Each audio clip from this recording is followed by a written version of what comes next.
Mon Seigneur et mon Dieu, je crois de tout mon cœur que tu es ici, que tu me vois et que tu m'entends. Je t'adore à genoux devant toi, je te demande le pardon de mes péchés et ton aide pour faire de mon mieux ce moment de prière. Marie, ma Mère Immaculée, Saint Joseph et mon ange gardien, intercédez pour moi. Humilitas. En français, humilité. C'était la devise épiscopale de Saint Charles Borromée, donc nous faisons mémoire aujourd'hui. Originaire d'une noble famille de la ville de Milan, Charles Borromée a été comblé de titres honorifiques par son oncle, qui était alors le pape Pie IV. À la mort de ce dernier, qui avait voulu son neveu si proche de lui comme secrétaire d'État, Charles Borromée s'est démis de toutes ses fonctions pour se consacrer entièrement à sa charge pastorale en tant qu'archevêque de Milan. Animé d'un grand zèle apostolique, Charles travaille à la réforme de l'Église. Il exhorte les pasteurs à assumer leur charge comme un service et leur rôle comme de véritables pères. Comme tu peux le constater, Charles Borromée, en tant qu'évêque, a essayé de mettre en pratique la révélation que Jésus nous fait aujourd'hui dans l'Évangile. Quiconque s'élève sera abaissé et qui s'abaisse sera élevé.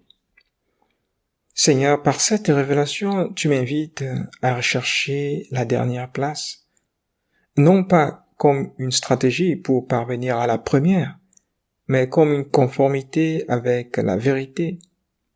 Oui, Seigneur, par ta parole, tu me révèles que l'humilité est fondée sur la vérité et sur la réalité. Si toi et moi avons la grâce de nous connaître profondément, l'humilité nous paraîtra naturelle. Car comme le dit Saint José-Marie, l'humilité, c'est nous regarder tels que nous sommes, sans rien nous cacher. La vraie humilité ne nous humilie pas. Si toi et moi souffrons de poser des actes humbles, ou encore si nous rougissons du manque de considération d'un frère ou d'une sœur à notre égard, alors il est fort probable que nous ayons non seulement une fausse image de nous-mêmes, mais aussi une fausse image de Dieu. Le Christ, vrai Dieu et vrai homme, est notre modèle d'humilité. Je ne sais pas si tu as déjà eu l'opportunité d'observer le comportement d'un petit enfant qui n'hésite pas à courir vers la main qui vient à peine de le réprimander. Il ne se sent pas humilié par son parent, car il sait que de lui il reçoit tout. Face à Dieu, toi et moi sommes comme ce petit enfant, ou du moins nous devrions être comme ce petit enfant. L'humilité, qui est une attitude conforme à la vérité, nous permet de découvrir que tout ce que nous avons nous vient de Dieu, qui est la source de tout bien. Bien entendu, l'ouvrier mérite son salaire, l'étudiant studieux mérite de bonnes notes et celui qui fournit des efforts pour améliorer sa vie mérite d'avoir de bons résultats.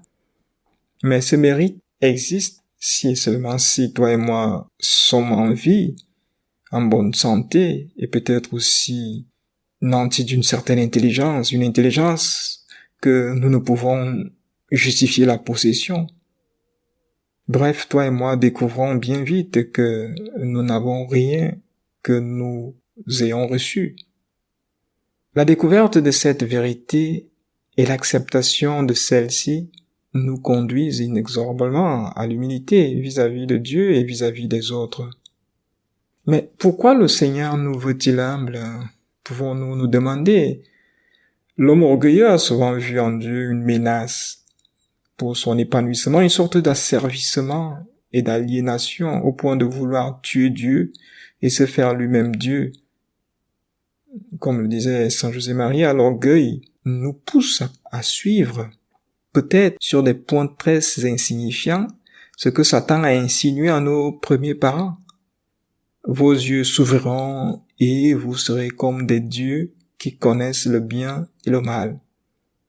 Cette antique tentation du serpent de la jeunesse continue à séduire de nombreuses personnes aujourd'hui, et seule l'humilité peut vraiment nous en préserver. En effet, il s'agit bien d'une tentation, parce que la vérité ne s'y trouve pas. Dieu ne nous veut pas humbles pour nous soumettre à lui, moins encore pour nous dominer, mais plutôt pour nous élever. Quel parent sentirait-il sa place de père ou de mère menacée par la croissance de son enfant? Au contraire, il le nourrit pour qu'il croisse. Plus l'enfant grandit, plus les parents sont contents et fiers d'avoir mis au monde une créature libre et autonome. De même, Dieu ne se sent aucunement menacé par notre croissance. Au contraire, il n'hésite pas à tout nous donner pour grandir en grâce. Toi et moi, nous pouvons alors comprendre la profondeur des paroles du Seigneur, qui dit « Qui s'élève sera abaissé, et qui s'abaisse sera élevé ». Le Seigneur nous désire humbles en vue d'une seule chose, nous élever jusqu'à lui. Il nous désire vides de nous-mêmes pour pouvoir nous remplir de lui.